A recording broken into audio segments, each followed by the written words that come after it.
So check ఆపలేడు, ఎందుకంటే ఇక్కడ బిషప్ని check ఆపడానికి ఇది ట్రై చేస్తే ఇక్కడ చెక్ ఉంటుంది కాబట్టి సో ఈ పాన్ మూవ్ చేసి చెక్ ఆపడం కష్టం. సో ఖచ్చితంగా అతను కింగ్ని మూవ్ చేయాలి. ఓకే, ఇప్పుడు ఆప్షన్స్ ఎక్కడెక్కడ ఉన్నాయి, అతనికి రెండే ఆప్షన్స్ ఉన్నాయి.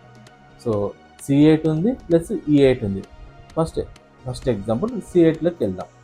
C8లోకి వెళ్ళింది అనుకోండి, ఇక్కడ రూక్తోని చెక్ మేట్. ఇక్కడ మూవ్ కాలేదు, ఎందుకంటే మన బిషప్ అనేది ఇక్కడ చెక్ చేస్తుంది కాబట్టి. ఓకే, ఒకవేళ అతను E8లోకి వెళ్ళాడు అనుకుందాం, సో అప్పుడు కూడా రూక్తోని చెక్ మేట్. సో ఇది రూక్ కవర్ చేస్తుంది కాబట్టి చెక్ మేట్.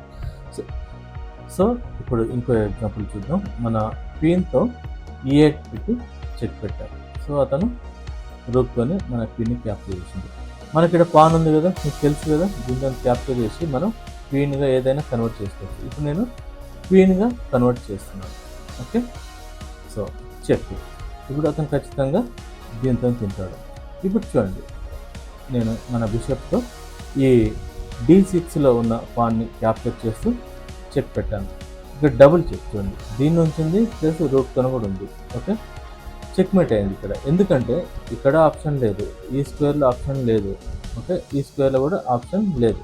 ఓకే, ఈ వైట్ బిషప్ అనేది మనకు దీన్ని కూడా క్యాప్చర్ చేస్తుంది, చెక్ చేస్తుంది కాబట్టి. ఓకేనా, ఇది ఒక ఎగ్జాంపుల్. నెక్స్ట్